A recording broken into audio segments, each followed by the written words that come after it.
Everyone, welcome back to my channel Vivas passion. আমি dahlia তোমাদের সামনে কলকাতা সিরিজের নেক্সট ব্লগ নিয়ে চলে এসেছি।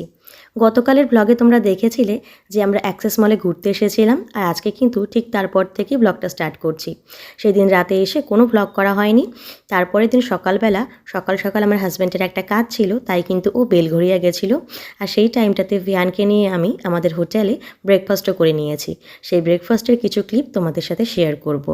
মা ছেলে মিলে সকালবেলা কী ব্রেকফাস্ট করলাম সেগুলো তোমরা দেখতেই পাচ্ছ, আর ভীষণ সুন্দর ছিল প্রত্যেকটা খাবারই। তারপর তোমাদের সাথে ডাইরেক্ট কথা বলছি, দেখে নাও। Hey everyone, welcome back to my channel.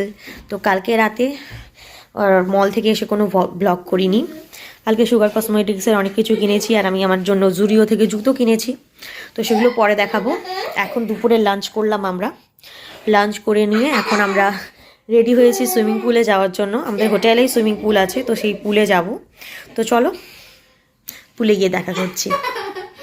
আমার হাজব্যান্ড ওর কাজটা সেরে আসার পর আমরা সবাই মিলে কিন্তু বেরিয়েছি সুইমিং পুলে যাওয়ার জন্য। আর সুইমিং পুলটা ছিল 10th ফ্লোরে, মানে সবার টপ ফ্লোরে, আর আমরা ছিলাম 6th ফ্লোরে। তো এবার চলে এসেছি আমরা সুইমিং পুলে, ভীষণ মজা করেছি। তো সেই সুইমিং পুলে মজা করার কিছু মুহূর্ত তোমাদের সাথে শেয়ার করছি। আর এটা কিন্তু আমার আর ভিয়ানের পাপার ফার্স্ট সুইমিং পুল, মানে আমরা ফার্স্ট সুইমিং পুলে নামলাম এই প্রথম। এর আগে আমি কখনো সুইমিং পুলে নামিনি, তো এটাই ফার্স্ট। আর ফার্স্ট এক্সপিরিয়েন্সটাই এত সুন্দর, মানে বলে বোঝানোর মতো নয়। খুব মজা করেছি, ভিয়ানও মজা করেছে, আমার হাজব্যান্ডও মজা করেছে। আর জলটা কিন্তু ভীষণ ঠান্ডা ছিল, আর ওয়েদারটা এত সুন্দর, আর আশেপাশে এরিয়াটা ভীষণ সুন্দর। সত্যি কথা বলতে আমি রেকমেন্ড করব তোমরা সবাই কলকাতায় আসলে নিউ টাউনে যদি থাকতে চাও, তাহলে এই হোটেলে অবশ্যই চেক ইন করতে পারো। এই হোটেলটার নাম হলো hotel Zone by the Park. অবশ্যই আমি রেকমেন্ড করব, খুব খুব খুব ভালো হোটেলটা। যেমন এখানকার হসপিটালিটি, তেমনই কিন্তু এখানকার স্টাফেদের ব্যবহার প্রচণ্ড সুন্দর, আর পরিবেশটাও অসাধারণ। আর মানে পরিষ্কার পরিচ্ছন্ন, ছিমছাম, মানে যাদের একটু আমার মতো খুঁতখুঁতানি রয়েছে যে একটু পরিষ্কার না হলে থাকতে পারো না, তাদের জন্য কিন্তু পারফেক্ট এই হোটেলটা। আর তারপর এখানে টেরাসের মধ্যে সিটিং এরিয়া ছিল। ভিয়ান এখানে বসে বসে অরেঞ্জ জুস খেয়েছে, তো সেই ক্লিপটা আমি তুলতে পারিনি, তার কারণ তখন আমি পুলে ছিলাম আর আমার হাজব্যান্ড ওর কাছে ছিল। এখন আমি পুল থেকে উঠেছি, আমার হাজব্যান্ড নেমেছে। তো এরকম করেই আমরা একজন করে করেছি, কারণ বাচ্চা নিয়ে একবারে সম্ভব না। সুইমিং পুলে বেশ কিছুক্ষণ এনজয় করে ফ্রেশ হয়ে খাওয়া দাওয়া করে আমরা বেরিয়ে পড়েছি ঘুরতে।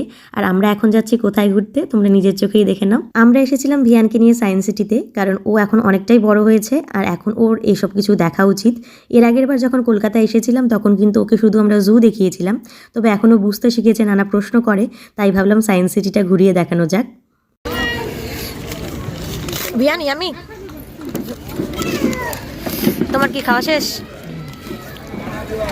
আমার এখনো খাওয়া হয়নি।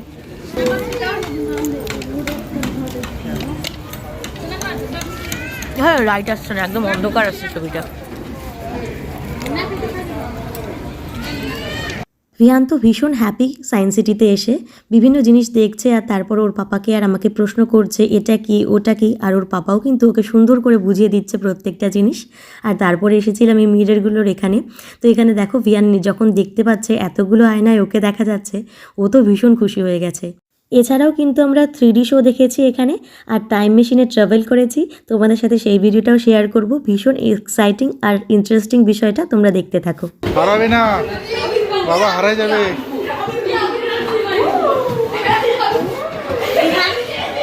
কতগুলা বিয়ান, হ্যাঁ অনেকগুলো বিয়ান তো।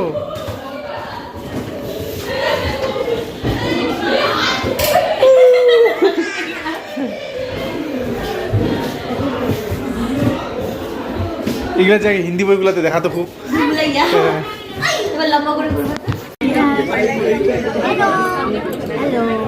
আমরা অতটা ভালো নয় না।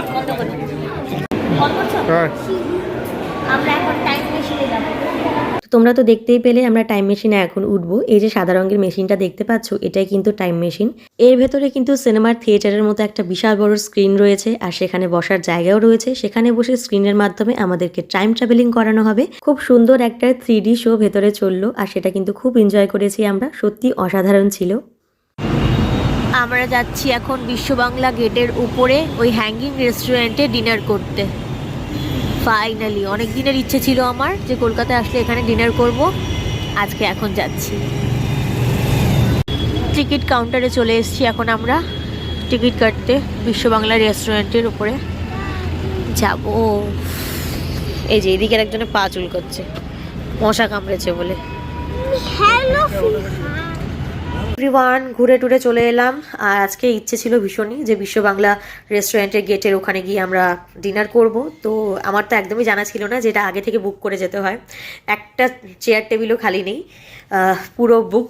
তো আমাদেরকে কালকে যেতে হবে। আই হোপ কি কালকে লাঞ্চটা ওখানে করতে পারবো, ভীষণই ইচ্ছে আমার কালকে ওখানে লাঞ্চ করার। আর এখন এসে মুখ টুক ধুয়েছি, আর এখন এই জুডিও থেকে যে একটা শীট মাস্ক কিনেছিলাম এটা এখন ইউজ করব। আর সুগারের একটা ফাউন্ডেশন নিয়েছি কালকে অ্যাক্সেস মলে গিয়ে, সুগারের এই ফাউন্ডেশনটা নিয়েছি। আর তার সাথে নিয়েছি হচ্ছে সুগারের এই আইব্রো পেন্সিল আর সুগারের এই বানানা পাউডার। আর জুডিও থেকে এই জুতোটা নিয়েছি। তো এখন শীট মাস্কটা ইউজ করি, এই শীট মাস্কটা। এই যে শীট মাস্কটা আমি ইউজ করছি এটা কিন্তু ভীষণই সস্তা, মাত্র 49 টাকা দাম। আর কোয়ালিটিও কিন্তু ভীষণ ভালো, ভীষণ হাইড্রেটিং, আর অনেকটা সিরাম থাকে এর মধ্যে।